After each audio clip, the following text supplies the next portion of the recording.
cause a malfunction to primary cooling system.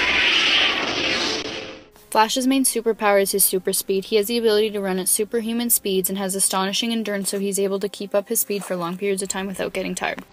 Along with his speed, the Flash is also capable of super healing and decelerated aging. His super healing ability allows him to heal bodily injuries along with disease at a superhuman rate. Finally, since the Flash is moving at such a rapid speed, his reaction time is approximately 259 milliseconds faster than the average person's. He is also undergoing supercharged brain activity. Let's look at the Flash in 2D. I need to determine the Flash's total displacement and total distance traveled. To do this, I must first draw a diagram of his path. Then I can use cosine laws to determine his resultant displacement and direction. Last, to find his total distance, I just need to add up the distances he ran. Now let's look at relative velocity. The Flash is running on water and the current of the water is going the opposite way. We need to determine the Flash's velocity relative to the current. To do this, I must first use the equation v flash to water equals v flash to shore minus v water to shore. Now let's look at a projectile. The Flash is running that jumps off a cliff to reach a boat in the water below. I need to determine how far the Flash travels to land directly on the boat.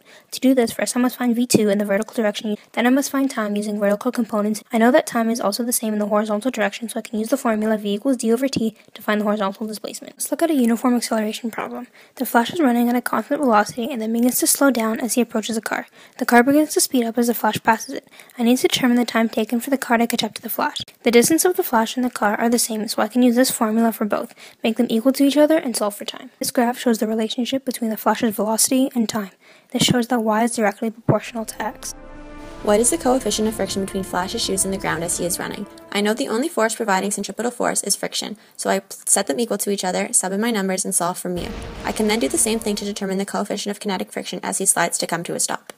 What are the forces acting on Flash while he is at rest, accelerating, and at top speed? In order to determine this, simply draw free body diagrams at each point. This represents Newton's first law of balanced and unbalanced forces.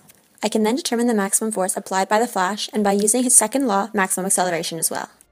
Flash is running around a tornado in the opposite direction of the tornado to try and stop it. What is the centripetal force required to keep Flash in a circle? In order to solve this, I first drew a diagram of the tornado.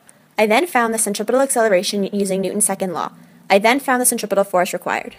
Flash notices a man hanging from a window 50 meters above the ground. He decides to run up the building to save him. What force must he apply on the building in order to make it to the man? In order to solve this, I drew a free body diagram of the Flash. I then added the drag force plus the gravitational force in the x direction to determine the force he needs. Flash runs into barrels with a massive 54 kilograms in a perfectly elastic collision. What are the final velocities of the barrels and the Flash after the crash? Both velocities are unknown. I made two separate equations to isolate for the same velocity. Once isolated, I sub them back into each other to solve for the final velocity. To get the impulse of the Flash from the crash, I multiplied his mass times the change in velocity, which is v prime minus v initial. The impulse is negative because Flash runs towards the right, and because of Newton's third law, the barrels act on him in the opposite direction. To find out if momentum is conserved, we have to break up the speed and direction of each person into vertical and horizontal components. Then we put them into two separate momentum equations, and if the numbers are relatively similar, it means momentum is conserved. In this case, momentum is not conserved because the Flash has unrealistically high speeds. The Flash's kinetic energy turns into heat and sound. His legs move so fast that he creates friction between his legs and on his pants. This friction is enough to start a fire. To avoid this, he wears a custom suit that reduces the amount of friction created so he can keep running without overheating and starting a fire. Momentum was always conserved, but in this case it's not because of the Flash's speed. Also, Flash's velocity is greater than the escape speed of Earth, meaning in reality he would accelerate right off the Earth's surface.